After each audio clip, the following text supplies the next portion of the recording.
Et salut tout le monde, on se retrouve aujourd'hui pour une nouvelle vidéo. Et dans cette vidéo, je vais vous donner mes conseils pour faire qu'une miniature, ou en tout cas que votre miniature, soit réussite. Mais avant ça, n'hésitez pas à vous abonner à ma chaîne, à laisser un commentaire si ça vous a plu, à liker la vidéo, ça fait toujours plaisir. Déjà, niveau résolution, une miniature par convention, c'est 1980 par 720 pixels. Le but d'une miniature, c'est très important de s'en souvenir quand vous la confectionnez, c'est en premier plan d'attirer le regard et de donner aux utilisateurs de YouTube ou d'un autre réseau, peu importe, mais en tout cas de leur donner l'envie de cliquer sur votre vidéo pour la regarder. Pour essayer d'avoir une présentation sur votre chaîne YouTube plutôt propre, un feed propre, vous pouvez essayer de conserver un même schéma de miniature, c'est-à-dire utiliser les mêmes polices d'écriture, les mêmes couleurs, en tout cas les mêmes tons de couleurs, et le même genre d'images qui sont mises en avant. Vous allez bien évidemment essayer de mettre du contenu attirant sur votre miniature, mais il ne faut pas tomber dans le piège du putaclic, car c'est vraiment pas bien, c'est pas cool, et c'est pas utile, parce que les gens vont aller sur votre vidéo, mais ne vont pas l'apprécier et le référencement va ou peut baisser en tout cas. Le titre et la miniature de votre vidéo doivent se compléter, c'est-à-dire ne pas raconter la même chose. Il y a certaines personnes qui disent le contraire, mais personnellement je pense que c'est plus optimisé. Vous utilisez tout l'espace dont vous disposez pour faire quelque chose de bien.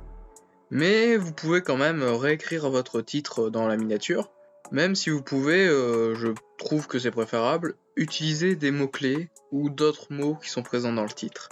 Parce que la miniature, c'est ce que l'auditeur va regarder en premier. Il va pas regarder le titre, mais il va regarder la miniature. Maintenant, si on voulait passer dans les aspects un peu plus techniques de la miniature, ou en tout cas dans les détails un peu plus fins, je peux vous donner quelques conseils.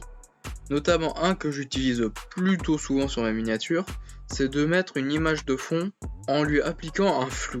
Donc sur Photoshop, il y a un flou plutôt bien qui se compose bien avec les miniatures et il s'appelle le flou gaussien. Quelque chose aussi que beaucoup de miniamakers font ou de youtubeurs, c'est de diviser sa miniature en plusieurs parties. Alors 3 à ce qui paraît, c'est ce qui marche le mieux, mais beaucoup le font avec 2. Maintenant, je peux vous parler d'une technique un peu plus psychologique. Je ne sais pas si c'est vraiment prouvé, mais il est préférable d'utiliser des chiffres impairs dans votre miniature, car ces chiffres favoriseraient l'accroche, dégageraient une sensation de bonheur, de chaleur. C'est vous qui voyez. Et d'après moi, l'astuce ou les détails les plus importants pour une miniature, pour qu'elle soit bien lisible, c'est de respecter le sens de lecture. C'est-à-dire de marquer votre texte de haut en bas et de gauche à droite. Ok les mecs, c'est fini pour cette partie un peu théorique sur les miniatures.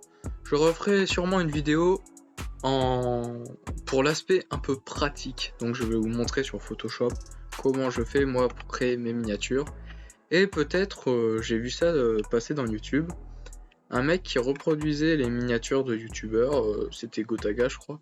Du coup il a reproduit ces miniatures et il montrait comment elles étaient faites. Et j'ai trouvé ça plutôt intéressant. Donc je pense que je vais faire ça. Pas avec Gotaga parce que ça a déjà été fait. Mais très sûrement avec d'autres youtubeurs. C'est pas ce qui manque, je peux très bien trouver. Donc sur ce, je vous dis de vous abonner. Et j'espère que cette vidéo vous a fait kiffer et vous a été utile. A plus tard.